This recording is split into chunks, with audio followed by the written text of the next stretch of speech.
ॐ सहनाववतु सहनौ भुनक्तु सह वीर्यं करवावहै तेजस्विनावधीतमस्तु मा विद्विषावहै। ॐ शान्ति शान्ति शान्तिः। शङ्करं शङ्कराचार्यं केशवं बादरायणं सूत्रभाष्यकृतौ वन्दे भगवन्तौ पुनः पुनः। ईश्वरो गुरुरात्मेति मूर्तिभेदविभागिने व्योमवद्व्याप्तदेहाय दक्षिणामूर्तये नमः। ॐ शान्ति शान्ति शान्तिः। द्वितीय पृष्ठ पर टीका में प्रथम पंक्ति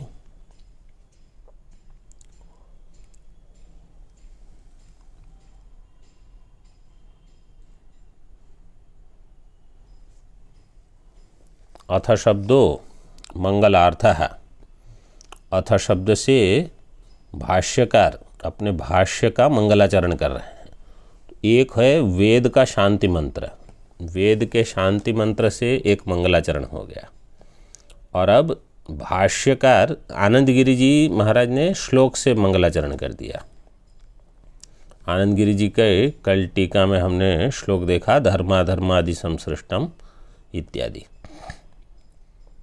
और भाष्यकार का मंगल हो रहा है अथ शब्द से, क्योंकि ओंकार और अथ ये दोनों मंगलवाचक है। ओंकारश्चाथ शब्दश्च द्वावेतौ ब्रह्मणः पुरा कंठम भित्वा विनिर्यातौ तस्मान् मांगलिक आबुभौ। अथ शब्द और ओंकार दोनों मंगलवाचक हैं। फिर टीका में कहते हैं चिकीर्षितम प्रतिजानीते। चिकीर्षिता, चिकीर्षित का अर्थ है जो कहने की इच्छा है। कर्तुम इच्छा चिकीर्षा।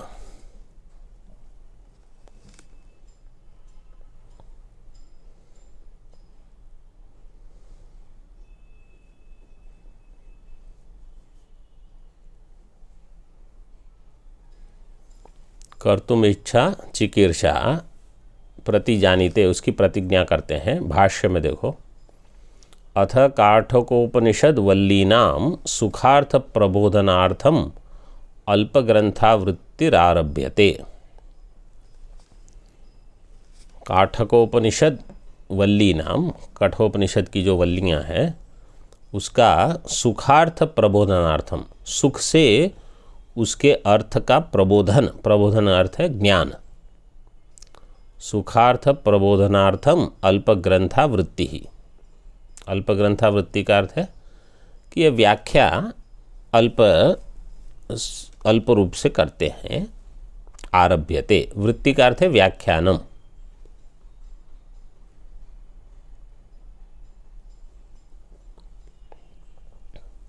नीचे टीका में देखो, अब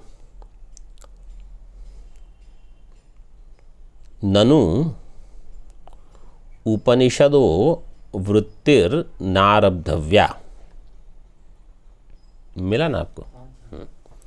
उपनिषदो वृत्तिर नारब्धव्या। उपनिषद की वृत्ति, वृत्ति मतलब व्याख्यान, इसका प्रारंभ नहीं करना चाहिए। न आरब्धव्या। क्यों? प्राणिनाम काम कलुषित चेतसाम उपनिषद श्रवणात् परांगमुखत्वात्। एक। दूसरा, विशिष्टस्य अधिकारिणो दुर्निरूपत्वात्। तीसरा, बंधस्य च सत्यस्य कर्मभ्यः एव निवृत्तेः उपनिषज्जन्य विद्यायाः निष्प्रयोजनत्वात्। 4, पांचवा, जीवस्य च असंसारी ब्रह्मात्मतायाः प्रतिपादयितुम् अशक्यत्वेन निर्विषयत्वाच्च। 5 हेतु दे रहे हैं पूर्व पक्षी कि उपनिषद पर व्याख्या लिखने की ज़रूरत नहीं है। क्यों? आपका प्रयास व्यर्थ है। कैसे? देखो, सबसे पहले कहा उपनिषदो वृत्ति न आरब्धव्या प्राणिनाम काम कलुषित चेतसाम। ये जो जीव है सब कामनाओं से भरे हुए हैं, इतनी सारी कामनाएं हैं, मुझे ये चाहिए, वो चाहिए, ये करना है, वो करना है, सब काम कलुषित चेतसाम। उपनिषद श्रवणात्, ऐसे जो उपनिषद सुनेंगे, और ये है परांगमुख है, अंतर्मुख नहीं है, प्रत्यंगमुख नहीं, परांगमुख मतलब बहिर्मुख है। तो ऐसे विद्यार्थी उपनिषद पढ़ेंगे भी, उनको क्या लाभ है? क्योंकि उपनिषद तो आत्मा के बारे में बताता है जो बाहर नहीं है, और इनका चित्त बाहर ही कुछ ढूंढ रहा है, देख रहा है, आनंद कहाँ मिलेगा, तो उनको ये व्याख्या से कोई लाभ नहीं होगा। एक। दूसरा, उपनिषद का जो विशिष्ट अधिकारी है, साधन चतुष्टय संपन्न, संन्यस्त सर्वकर्माणि विशिष्टस्य अधिकारिणो दुर्निरूपत्वात्, इसका निरूपण ही कठिन है। मतलब ऐसा कोई अधिकारी ही आपको नहीं मिलेगा, दुर्निरूपत्वात्। तो आप कहोगे कि ऐसा कोई चाहिए जिसके पास मोक्ष की इच्छा हो, वैराग्य हो, शम दम हो, ऐसा कोई है ही नहीं, तो उसके लिए इतनी व्याख्या लिखने की क्या आवश्यकता है? दुर्निरूपत्वात्। बंधस्य च सत्यस्य, और बंधन जो है वो सत्य है। जो सत्य होता है उसकी निवृत्ति कर्म से होगी, जो मिथ्या है उसकी निवृत्ति ज्ञान से होगी। तो अगर बंधन जो है वो सत्य है, जैसे कोई किसी ने मुझे रस्सी से बांध दिया है, तो वो बंधन की निवृत्ति तो रस्सी कर्म से काटने से होगी। लेकिन अगर मुझे ये भ्रांति हो गई कि किसने बांधा है, बांधा नहीं है लेकिन भ्रांति हो गई, जैसे स्वप्न में, तो केवल ज्ञान से ही बंधन निवृत्त हो जाएगा। तो जो सत्य है बंधन, बंधस्य च सत्यस्य कर्मभ्यः एव निवृत्ते है, कर्म से ही उसकी निवृत्ति होगी। तो उपनिषद जन्य विद्या का क्या प्रयोजन है? उपनिषद जन्य विद्यायाः निष्प्रयोजनत्वात्, वो उसका कोई प्रयोजन रहेगा नहीं। फिर जीव, ये 3 हो गए। और जीवस्य च असंसारी ब्रह्मात्मतायाः प्रतिपादयितुम् अशक्यत्वेन, जीव जो है ये असंसारी है। उपनिषद क्या प्रतिपादन करेगा कि जीव असंसारी है, अकर्ता है, अभोक्ता है, इहलोक परलोक गमनम जीव का नहीं है। ऐसे जीवस्य च असंसारी ब्रह्मतायाः प्रतिपादयितुम् अशक्यत्वेन, इसका प्रतिपादन ही अशक्य होगा। प्रतिपादयितुम् अशक्यत्वेन निर्विषयत्वाच्च, ये कैसा हो जाएगा? निर्विषय हो जाएगा। इति, निर्विषय मतलब आप कहते हो कि जीव ब्रह्म है, उपनिषद का विषय होगा जीव ब्रह्म ऐक्य। जीव ब्रह्म होगा ही नहीं। क्यों? क्योंकि जीव संसारी है। आप बताना चाहते हो जीव असंसारी है, तो ये प्रतिपादन होगा नहीं। असंसारी ब्रह्मतायाः प्रतिपादयितुम् अशक्यत्वेन निर्विषयत्वाच्च इति आशंक्य, इसकी आशंका करके उपनिषद शब्द निर्वचनेन विद्यायाः विशिष्ट अधिकार्यादिमत्व प्रदर्शनेन, ऐसी शंका होने पर उपनिषद निर्वचन करेंगे। उपनिषद शब्द का अर्थ क्या है? उपनिषद निर्वचनेन विद्यायाः विशिष्ट अधिकार्यादिमत्व प्रदर्शनेन, विद्या का विशिष्ट अधिकारी, उपनिषद विद्या जो है उसके लिए कोई ऐसा विद्यार्थी हो जिसको विवेक हो, वैराग्य हो, शमदमादि संपत्ति हो, विशिष्ट अधिकार्यादि मत्व प्रदर्शनेन तज्जनकस्य ग्रंथस्यापि विशिष्ट अधिकार्यादि मत्वेन व्याख्येयत्वं दर्शयितुम। ये विद्या का जो जनक है वो है ग्रंथ। देखो यहाँ दो चीज़ है, एक है ग्रंथ पुस्तक, एक है ग्रंथ से जन्य विद्या। विद्या रहेगी बुद्धि में, ग्रंथ रहेगा आपके जहाँ पुस्तक वगैरह सब रखते हो वहाँ रहेगा। तो उपनिषद विद्या जो है उसका जनक है ग्रंथ। ग्रंथ से विद्या की उत्पत्ति होगी। तज्जनकस्य ग्रंथस्यापि विशिष्ट अधिकार्यादिमत्वेन, उसका विशिष्ट अधिकारी जो हो, अधिकार्यादिमत्वेन व्याख्येयत्वं दर्शयितुम, इसकी व्याख्या करनी चाहिए। व्याख्येयत्वम, व्याख्येयत्वम मतलब व्याख्यान करना इसका, ग्रंथ का, ये उपनिषद के जो मंत्र है उसकी व्याख्या करनी चाहिए, ऐसा दिखा के दर्शयितुम प्रथमम उपनिषद शब्द स्वरूप सिद्धिम तावद आह। सबसे पहले क्या करते हैं? उपनिषद स्वरूप, उपनिषद शब्द जो है उसके स्वरूप की सिद्धि करते हैं। मतलब उपनिषद शब्द का अर्थ क्या है। तो ये उपनिषद में भगवान भाष्यकार ने सबसे सरलता से इसकी व्याख्या की है उपनिषद शब्द की। इसलिए पहला उपनिषद मैंने सोचा कठोपनिषद ही पढ़ेंगे, क्योंकि इसमें उपनिषद उसकी ठीक ठीक व्याख्या करते हैं। दूसरे सारे उपनिषद में जैसे आपने अभी यहाँ तो छांदोग्य बृहदारण्यक, उसमें व्याख्या नहीं करेंगे, वो सीधे वो, क्योंकि अभी आपको पता होना चाहिए, लेकिन यहाँ अच्छे से व्याख्या की है। तो उपनिषद शब्द के स्वरूप की सिद्धि पहले करते हैं। सिद्धिम तावद आह। भाष्य, भाष्य में देखो, सदेर धातोर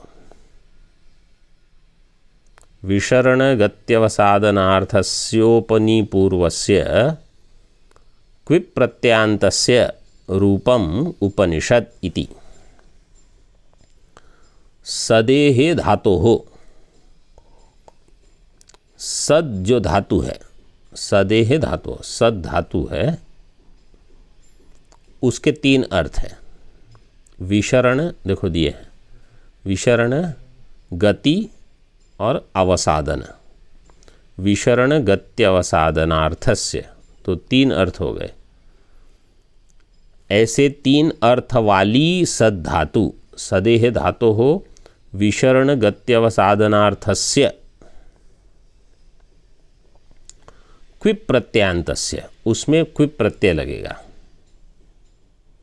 हाँ, उपनिपूर्वस्य, पूर्व, पूर्व मतलब पहले। अभी देखो उपनिषद शब्द है ना, तो उप नि, ठीक है, उपनिषद, उपनि, फिर जो सद शब्द है, सद धातु है, सद धातु में क्विप प्रत्यय लगता है। तो चार चीज हो गई, उप, नि, सद, क्विप। क्विप प्रत्यय अंत में आएगा। उप और नि है उपसर्ग, उपसर्ग धातु के पहले लगेंगे, और सद धातु जो है उसके अंत में लगेगा क्विप प्रत्यय। क्विप प्रत्यय जो है इसमें चार चीज़ें हैं, क, व, इ, प। क्विप में क, व, इ, प, क्विप, ऐसे शब्द बनेगा। तो क्विप प्रत्यय जो है ना, वो सर्व अवयव लोप होता है उसका, उसके जितने भी मतलब क व ई प उस सब का लोप। तो उपनिषद शब्द में कुछ नहीं दिखेगा, सर्वावयव लोप है उसका। तो कोई प्रत्यय दिखेगा नहीं, लेकिन उसका काम है वहाँ। वो क्या है वो पहले मैं सरलता से समझाता हूँ, बिना व्याकरण के पहले उसको समझ लो। समझो अगर कोई कहता है कि गम धातु है, अब बिना व्याकरण के समझाना तो ऐसे समझ लो कि कोई गमन क्रिया का करता है, वो गमन क्रिया का जो करता है ना, गमन करने वाला, ये जो उपनिषद है वो क्या करेगा, वो है ज्ञान उत्पन्न करने वाला उपनिषद। तो उपनिषद शब्द का अर्थ हो जाएगा ज्ञान उत्पन्न करने वाला। कैसे? जो धातु है उसमें वो अर्थ प्रकट करेगा। तो धातु के यहाँ अभी 3 अर्थ दिए हैं। समझो गम धातु है, गम का अर्थ है गच्छति, गमनम। तो गम धातु गमनम के लिए है, लेकिन अगर उसमें क्विप प्रत्यय लगा तो क्विप प्रत्यय क्या करेगा, गमन करने वाला जो है ना वो दिखाएगा। गम धातु गमनम के लिए है, उसमें गमन करने वाले को दिखाएगा। तो यहाँ सद धातु जो है ना उसमें क्विप प्रत्यय लगेगा तो क्या करेगा, विशरण जो करने वाला है, गति करने वाला है, अवसादन करने वाला है, उसको बताएगा। तो विशरण का अर्थ होगा नाश करना। वो आगे बताएंगे। विशरण का अर्थ है किसका नाश करना। तो उपनिषद क्या करेगा, अविद्या का नाश करेगा, अविद्या का नाश करना है। गति का अर्थ है गमन करना। तो जीव का ब्रह्म के प्रति गमन, मतलब जीव को ये पता चलेगा कि मैं ब्रह्म हूँ। गमनम का अर्थ है ज्ञान उत्पन्न करना। गत्यर्थ धातु जो है ना वो ज्ञानार्थक होते हैं। तो जैसे अवगति, अवगमनम, अवगति का अर्थ है ज्ञान। तो उपनिषद यहाँ गति अर्थ मतलब ज्ञान उत्पन्न कराएगा, किसका, ब्रह्म का, कि मैं ब्रह्म हूँ। तो पहला अर्थ हो गया अविद्या का नाश, दूसरा अर्थ हो गया ब्रह्म का ज्ञान, ठीक है। तीसरा अवसादन, अवसादन अर्थ जो है वो बंधन को शिथिल करने के अर्थ में है। अवसादनम का अर्थ है शिथिल करना।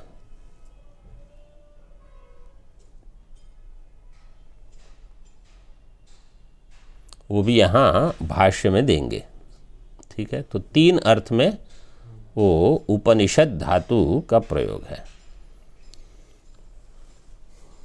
आगे देखो टीका में, क्विप प्रत्यांतस्य रूपम उपनिषद इति। टीका नीचे, ब्रह्म विद्यायाम उपनिषद शब्दस्य उपनिषदम भो ब्रूहि इत्यादि प्रयोग दर्शनात् धात्वर्थम आह। ब्रह्म विद्यायाम, ब्रह्म विद्या में केनोपनिषद में आता है उपनिषद, उपनिषदम भो ब्रूहि। विद्यार्थी गुरु को कहेगा, हे गुरु उपनिषद पढ़ाओ। उपनिषद पढ़ाओ मतलब उपनिषद का अर्थ तो विद्या है, ठीक है। तो विद्या कैसे पढ़ाई जाए, तो ग्रंथ पढ़ाएंगे तो विद्या उत्पन्न होगी। ऐसे जैसे हमारे यहाँ कहते हैं अथा तो ब्रह्म जिज्ञासा, कि ब्रह्म की जिज्ञासा होनी चाहिए। तो ठीक है, तो कोई कहेगा जिज्ञासा का अर्थ है ब्रह्म का विचार करो। ब्रह्म का विचार कैसे करोगे? तो बोले अध्ययन करो, दिन रात अध्ययन करो। अध्ययन करने से किसका अध्ययन करो? वेदांत का अध्ययन करो, तो ब्रह्म का चिंतन हो जाएगा। ऐसे, क्योंकि वेदांत शास्त्र ही ब्रह्म का प्रतिपादन करेगा। तो अगर आपको ब्रह्म का चिंतन करना है तो वेदांत का अध्ययन करते रहो, तो ब्रह्म का चिंतन हो जाएगा।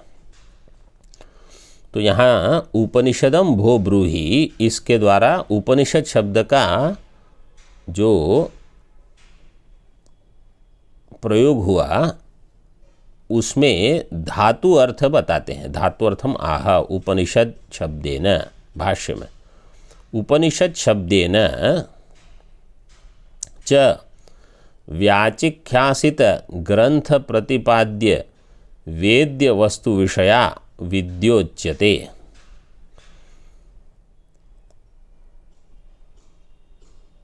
उपनिषद शब्द से उपनिषद शब्देन च व्याचिख्यासित ग्रंथ प्रतिपाद्य वेद्य वस्तु विषया विद्या। व्याचिख्यासित का अर्थ है जिसकी व्याख्या करने हैं। तृतीय पृष्ठ पर प्रथम पंक्ति, जिसकी व्याख्या करने की इच्छा है। व्याचिख्यासितस्य ग्रंथ प्रतिपाद्य वेद्य वस्तु विषया, ग्रंथ के द्वारा जिसका प्रतिपादन करना है, ग्रंथ प्रतिपाद्य वेद्य वस्तु। वेद्य वस्तु है ब्रह्म। 1 नंबर टिप्पणी में दिया है, प्रतिपाद्य स्वर्गीय अज्ञादि विद्यायाः मुख्योपनिषत्वं वारयितुं वस्तु विशिनष्टि वेद्य इति। यहाँ प्रतिपाद्य स्वर्ग नहीं है, अग्नि नहीं है, ब्रह्म है। तो मुख्य उपनिषद का विषय वस्तु है ब्रह्म विद्या। तो व्याचिख्यासित ग्रंथ प्रतिपाद्य वेद्य वस्तु विषया विद्या उच्यते। ब्रह्म विद्या यहाँ बताई गई है। मतलब उपनिषद शब्द का अर्थ है विद्या। विद्या ले लो, ब्रह्म विद्या। ऐसे टीका में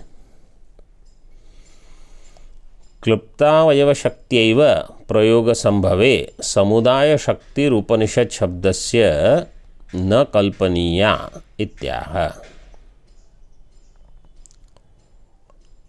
अवयव शक्त्यैव प्रयोग संभवे, क्लुप्त का अर्थ किया नियत। 6 नंबर टिप्पणी में नियत इत्यर्थः। तो देखो, उप शब्द का एक अर्थ है, नी शब्द का एक अर्थ है। उप का अर्थ है समीप, नी का अर्थ है निश्चय, और सद धातु के अर्थ दे दिए विशरण गति अवसादन। तो अगर अवयव शक्त्या एव प्रयोग संभव, अवयव शक्ति से ही शब्द प्रयोग संभव हो गया। उप का अर्थ एक है, नी का अर्थ है, सद धातु का अर्थ है। ये सब मिला के एक समुदाय शक्ति, जिसका अर्थ आप कर रहे हो विद्या। उप का अर्थ है समीप, नी का अर्थ है निश्चय, सद का अर्थ है विशरण गति अवसादन। विद्या कहाँ से आई? अगर कोई कहेगा राम लक्ष्मण भरत शत्रुघ्नौ, ठीक है, तो शत्रुघ्नाः, राम लक्ष्मण भरत शत्रुघ्नाः समास कर दिया। तो एक है राम, लक्ष्मण, भरत, शत्रुघ्न, 4 शब्द के 4 अर्थ हैं। कोई कहेगा राम लक्ष्मण भरत शत्रुघ्नाः दशरथ पुत्राः, तो क्योंकि राम का अर्थ ये व्यक्ति है, लक्ष्मण का अर्थ ये व्यक्ति, भरत, शत्रुघ्न, तो दशरथ पुत्र कहाँ से आ गए? तो उपनिषद का अलग अलग अर्थ है। आप कहते हो तीनों मिला के एक अर्थ हो गया विद्या, ब्रह्म विद्या। ये कैसे हो गया? अब वो बताएंगे। उपनिषद शब्दस्य न कल्पनीया इति आह। पूर्व पक्षी देखो भाष्य में, केन पुनरर्थयोगेन उपनिषत् शब्देन विद्योच्यत इत्युच्यते। केन पुनः, किसके द्वारा आप कुछ अर्थयोग करते हो, सारे शब्दों को मिला के एक नया अर्थ बनाते हो। जैसे सांबार बनाते हैं ना, सांबार में क्या डालेंगे, दाल होगी, सब्जी होगी, कुछ मसाला होगा, ठीक है। इसका नाम क्या है, दाल। इसका नाम क्या है, सब्जी। इसका नाम क्या है, मसाला। ये तीनों मिलके क्या है, बोले सांबार। अरे इसका अलग नाम है, इसका अलग नाम है, इसका, तो तीनों का मिलके नाम क्या होना चाहिए, जो मिलित नाम हो। वो सांबार कहाँ से आ गया। ऐसे कहते हैं केन पुनः अर्थयोगेन उपनिषद शब्देन विद्या उच्यते। ये पूर्व पक्षी का प्रश्न है। इति उच्यते, ये सिद्धांति का उत्तर हो गया। सिद्धांति उत्तर देंगे। टीका में देखो, शद्र विशरणगत्यवसादनेषु इति धातोर विशरणम अर्थम आदाय योगवृत्तिम आह। शद्र ये धातु है, ठीक है। तो धातु जब दिखेगी तो उसमें शद्र ऐसे दिखेगा, जब धातु पाठ में आप देखोगे तो। फिर लेकिन उसमें जो लृ है वो तो इत संज्ञा प्राप्त करके उसका लोप हो जाएगा। विशरण गत्यवसादनेषु, विशरण गति अवसादन, इस तीन में धातु हो पहले विशरणम अर्थम आदाय, विशरण का अर्थ लेके योग वृत्ति बताते हैं। योग वृत्तिम, योग वृत्ति का अर्थ है समुदाय शब्दस्य अवयव शक्तिर योगः। एक मिले हुए सारे शब्द मिल के जो अर्थ बताते हैं वो शक्ति।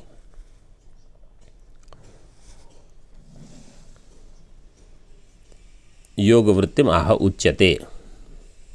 टीका में उच्यते, ये मुमुक्षवो दृष्टानुश्रविक विषय वितृष्णाः संत उपनिषद शब्दवाच्यां वक्ष्यमाणलक्षणां विद्याम् उपसद्य उपगम्य तन्निष्ठतया निश्चयेन शीलयन्ति तेषाम् अविद्यादेः संसारबीजस्य विशरणाद विसंशनात्, स के ऊपर अनुस्वार चाहिए, विसंशनात् विनाशाद इति अनेन अर्थयोगेन विद्योपनिषद इत्युच्यते।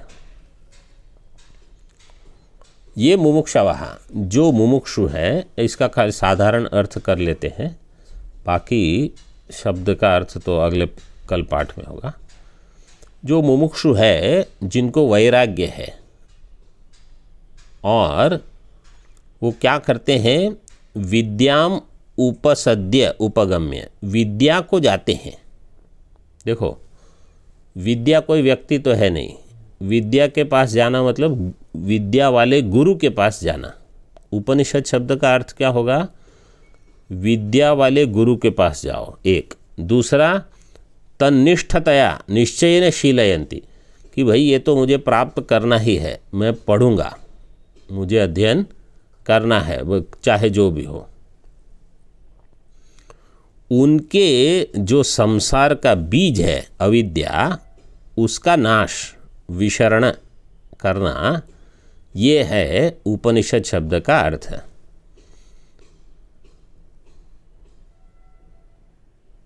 तीनों मिलके उप, नि और विशरण, सद धातु का विशरण अर्थ लेके विद्या उपनिषद इत्युच्यते। इसको कल फिर थोड़ा विस्तार से देखेंगे, हर एक पद की व्याख्या करेंगे। ओम पूर्णमदः पूर्णमिदं पूर्णात् पूर्णमुदच्यते पूर्णस्य पूर्णमादाय पूर्णमेवावशिष्यते। ओम शांति शांति शांति। शंकरं शंकराचार्यं केशवं वादरायणं